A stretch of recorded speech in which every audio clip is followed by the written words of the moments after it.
We're going to read two passages for our scripture reading. The first one is from Exodus chapter 32, verses 1 through 9.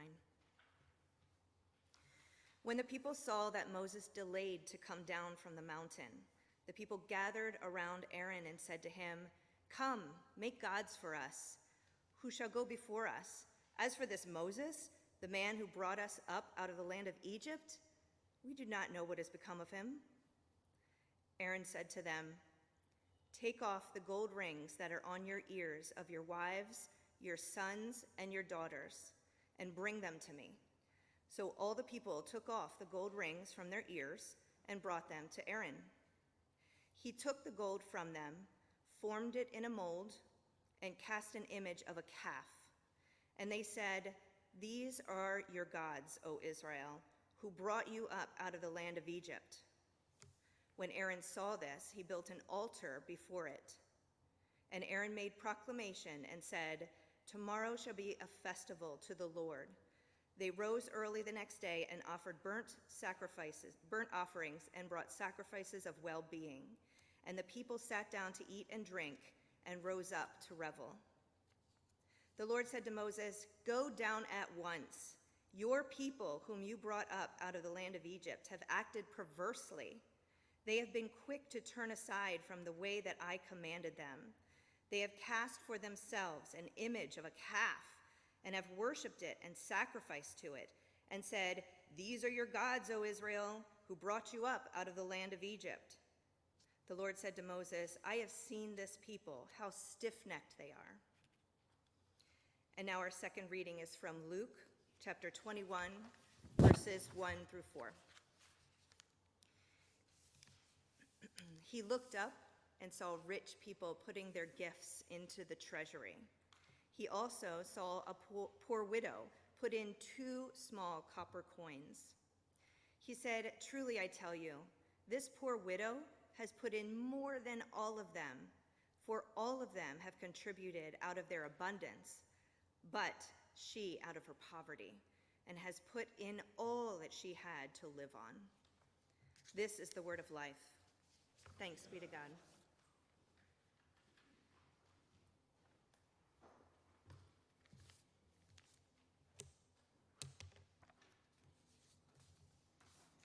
What does it mean to give out of trust? Not just trust in yourself, not even trust in the gift itself, but trust in God. The God who invites you into a deeper spiritual journey, a journey where we and God abide together in harmony. What does it mean to give out of trust? Because we have been liberated from sin, liberated from self-serving habits, and delivered into union with Christ. This morning, we are centered on 2 stories, one from Exodus and one from Luke. The story of the golden calf and the generous widow, these might be familiar to you, but for a couple minutes, let us dig deeper into these texts. So we have this account of the Israelite people and Aaron waiting for Moses to come down the mountain. You might remember this story of Moses and Aaron and Miriam and the Israelites. It was a whole thing. But let me give you the SparkNotes version. So Moses' mother, in an act of desperation when he was just a child, sends him off as a baby in a basket down the Nile, where the Egyptian midwives drew him up out of the water and raised him in Pharaoh's household. And so he grows up. And as an adult, Moses grows up seeing the way that his people are treated. And one day, he gets so angry that he kills an Egyptian worker for treating the Hebrew people poorly. And so now, fearing for his own life, he flees to Midian, a nearby region where he settles down and starts a family, a new life. And so decades later, the story of Moses picks back up. He encounters God at the burning bush, who tells him he has to go back into Egypt to liberate his people from oppression. God then reminds him of Abraham and Isaac and Jacob, the covenants of Moses' ancestors. If God can keep God's promise to the greats, God can be faithful to this little old shepherd. But still, Moses is less than confident in himself to do the job. So God sends his brother Aaron to help him to lead the people out of Egypt. And so this is where we find ourselves in this passage today. This is after the great Exodus. The people have been liberated from oppression in Egypt. They've been liberated from this bondage, and they now are wandering in the desert, looking for the promised land, following the lead of these three siblings. Like God had promised, Moses met him at the mountain and received the 10 Commandments. This is the moment where God is outlining the laws for these newly freed people, how they ought to live, how they ought to treat one another. It's this glorious moment of God giving Moses these tablets of the covenant written by the finger of God. And now, while this is all happening, people are getting a little antsy. They go to their leader Aaron and say, look, we need some guidance and structure. This Moses guy and his God aren't even here. So let's make a god or gods who will go before us. And so then Aaron collects all of the gold jewelry from the people and creates this idol that looks like a calf. Okay, let's get into the whole golden calf thing. Why a cow made out of gold? If we look in the context of the ancient and near Middle Eastern deities, it might make a little more sense. Many cultures at some point had a cow represent their gods, and even the ancient Egyptians, where they just came from, worshipped a bull, which is a significant cow-like deity. Okay, so this is making a little more sense. The Israelites are reacting from stress, trying to revive any familiar sense of something godlike with the best resources they had on them, so they create an idol. They create something to put their trust in. And they say, come, make us a God who will go before us, just as this God has brought us out from Egypt. Make us a God who will keep us safe. This sounds an awful like Moses' God, doesn't it? Perhaps they weren't just creating an idol, but they were also creating God in their own image, putting God in a box that was comfortable to them, safe, on their own timeline. Though they had been liberated from oppression, they knew they had a long way to go before they saw the promised land. Though they had been freed to worship God, not an Egyptian deity, liberated to give their presence and their gifts and their service to the Holy One, not to Pharaoh, they chose fear and security, forgetting the trust they once had in our God. Instead of giving trust, they hoarded in fear. Instead of remembering God's promises, they set their eyes on the nice, shiny things of the world that they could create. And so, as I was wrestling with this story that was both familiar to me and a little bit foreign, I wonder if, in some ways, this story is about us too. When things get hard, when we only see wilderness before us, it can be difficult to feel God's presence and trust in God's provision. It can be difficult, at least for me, to trust that God will take care of me. So I cling to the fleeting securities of this world, the nice, shiny golden calves, the things that give me a sense of order and control. Have you ever experienced that?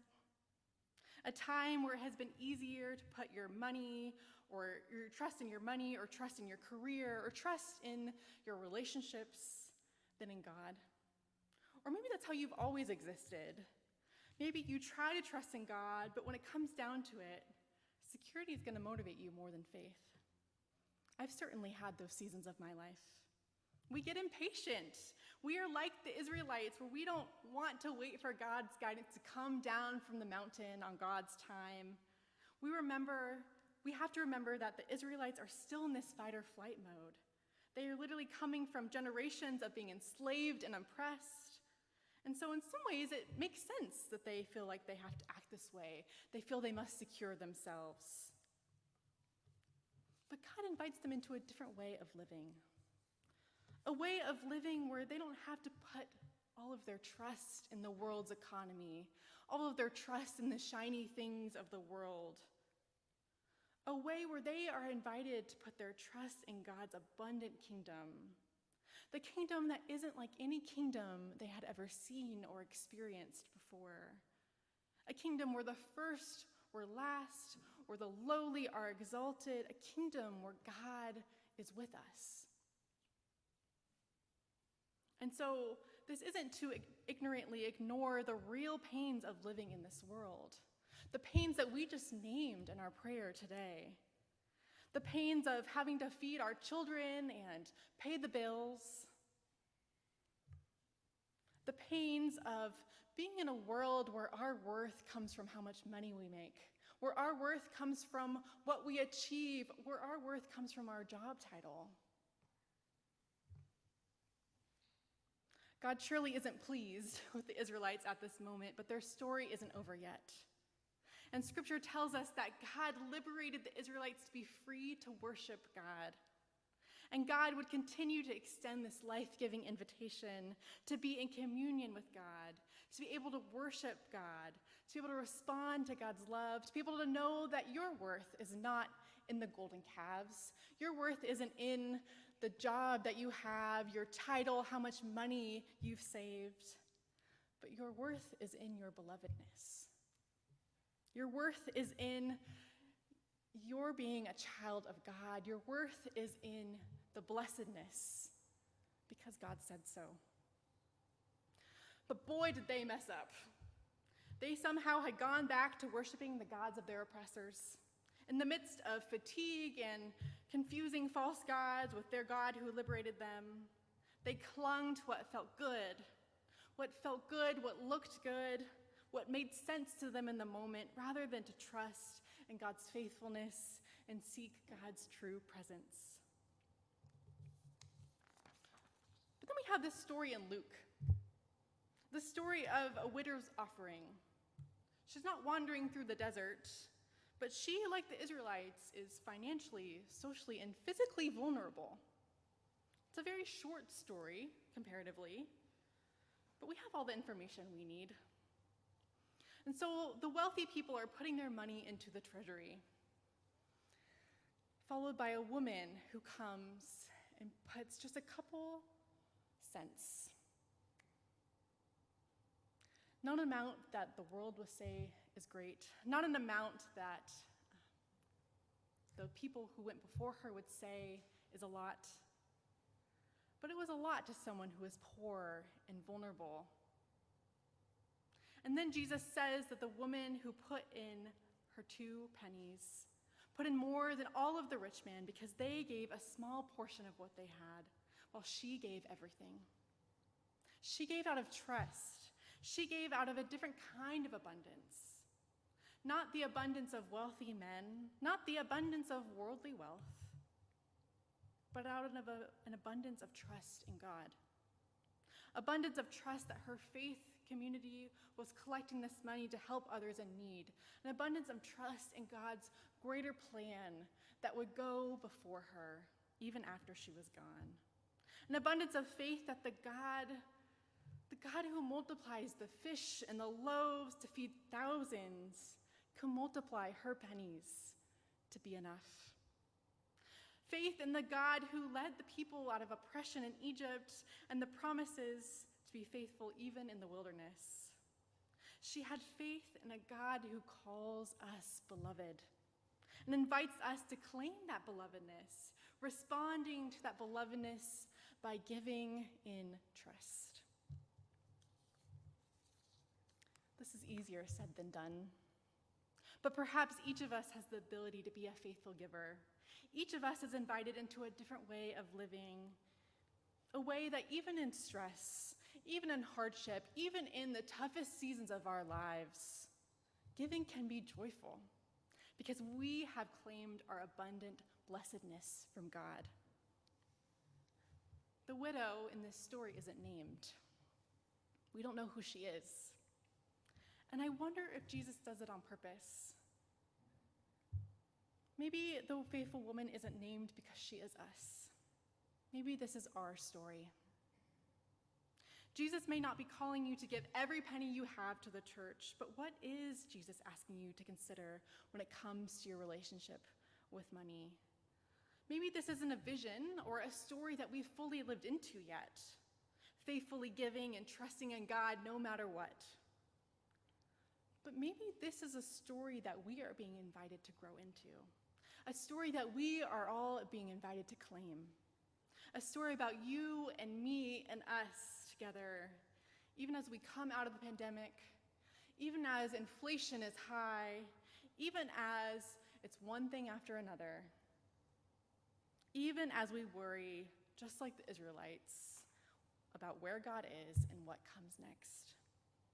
Maybe this can be a story about Kingston UMC, though we've had our seasons of vulnerability and pain and growing. Maybe this is a story where we can trust in God in all of our abundant giving, even if that abundance doesn't feel very big. This wasn't the end of the story for the widow or the Israelites in the wilderness. And though the Israelites put their trust in things that they would rather see than God's faithfulness, God wasn't done with them yet. God would continue to invite them into deeper relationships, a deeper trust, an invitation to come and see the abundance of life with God, to learn to respond to God's love, to learn to be in relationship with God by giving our time, our talents, our gifts. Beloved church, this invitation is extended to us too. Giving is vulnerable. Giving requires trust. And we, like the Israelites, don't always get it right. And that's okay. Still, we are invited to do something risky for the sake of transformation. Still, we are invited to be generous people with our giving, with our money, with our gifts, with our time. We are still invited to see everything not as our own, but as God's to begin with. To be liberated from the need to put our identity or security in our finances, but rather to be set free so that we have the joy of giving, even if it doesn't feel like very much. My invitation to you this morning is to sit with God and to talk with God about your relationship to giving. Maybe the giving of your money, or maybe the generous giving of your time or your prayers or your talents to the church. I'm asking all of us to be challenged and maybe to sit in a little bit of discomfort for a minute, and that's okay. Asking God to guide us, to walk beside us in this giving journey. Maybe you will begin by telling God of all of your fears and maybe your limiting beliefs about stewardship. All your fears about money and all the things that you have to do. Maybe you'll talk about your fears about your time or your busyness or the work that's built up at home. Whatever it is, whatever you start with, let us all ask God to give us more giving opportunities so that we can experience the same generous and abundant joy that the widow had. Wherever you are in this stewardship journey, whether this is a comfortable and energizing topic or a really hard one, may we all joyfully respond to God's love by faithfully giving out of trust. But above all, may we remember our belovedness. The Israelite and the widow, before these stories began, they were already enough. They were already claimed by God as blessed, as God invited them into this life-giving work. And so are you. What does it mean for you to give out of trust? What does it mean for you to be like the faithful widow, knowing that sometimes we might make our golden calves?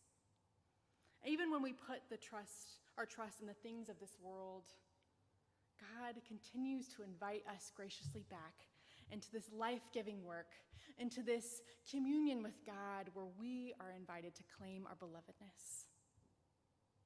What would it mean for each of us to give because you actually know that you are loved by God so deeply that the only response is to give, like pouring, overflowing, abundant rain? Giving because you are transformed by the need to be in God's presence. The liberating desire to illuminate God's blessings by feeding the hungry, caring for the sick, giving all to the poor, even giving your last penny, with the trust that God is faithful. God will be faithful forever. May it be known. Amen.